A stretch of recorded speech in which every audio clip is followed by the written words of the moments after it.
Imagine 1912.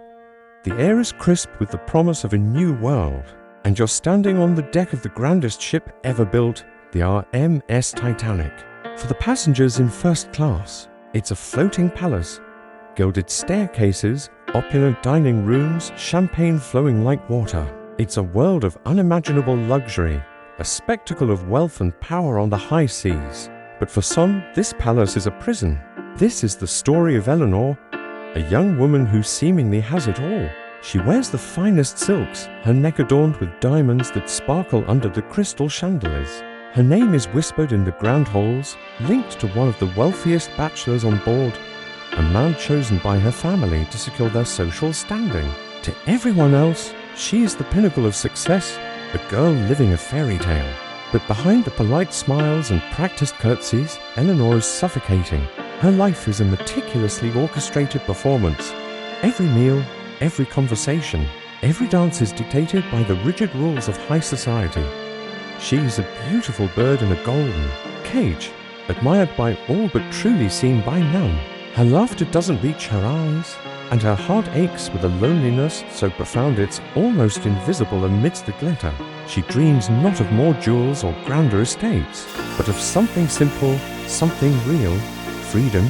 The divide between the classes on the Titanic wasn't just about decks and dining rooms, it was a chasm that separated worlds. Down in the vibrant, crowded corridors of third class, life was bursting with energy, music, and an authenticity Eleanor had only read about in forbidden books.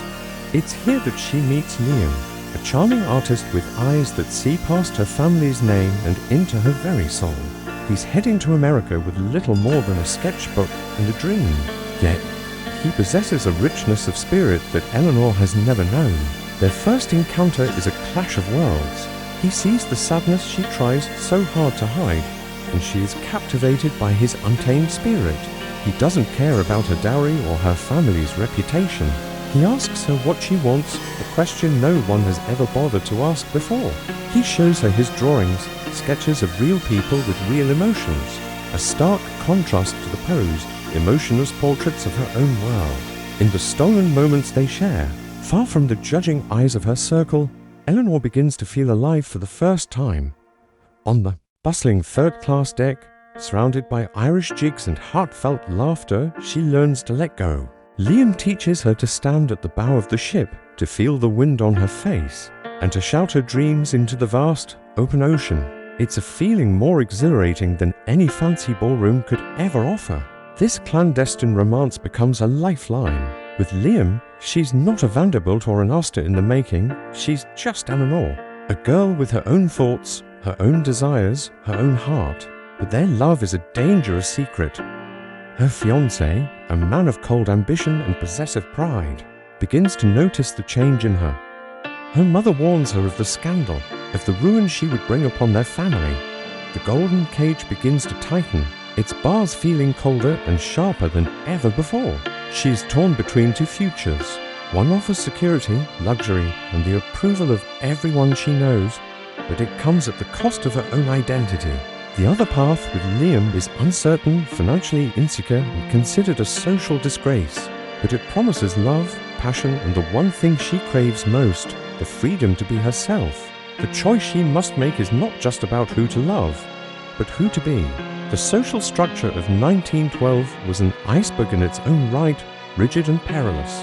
For a woman of Eleanor's standing, marrying outside her class was unthinkable.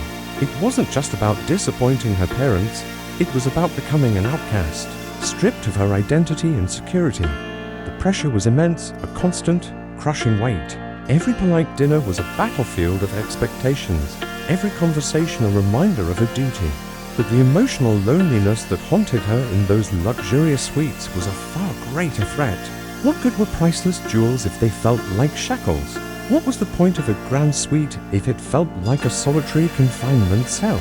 Liam's world, though materially poor, was rich in human connection, in genuine emotion, in the very things her soul was starving for.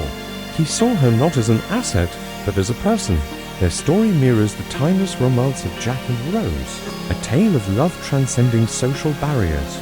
It speaks to that universal desire to be loved for who we are, not what we represent. Eleanor like Rose, is awakened to a world of possibilities she never knew existed. She realizes that the life she was born into was not the only one she could live.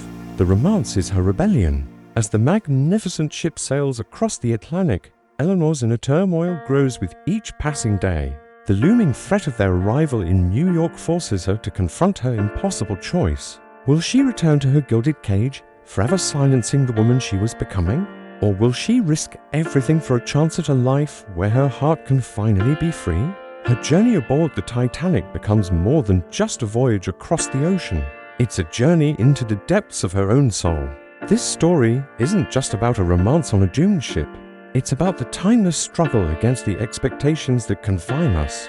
It's about the courage it takes to break free and choose your own path, even when the world tells you you're wrong.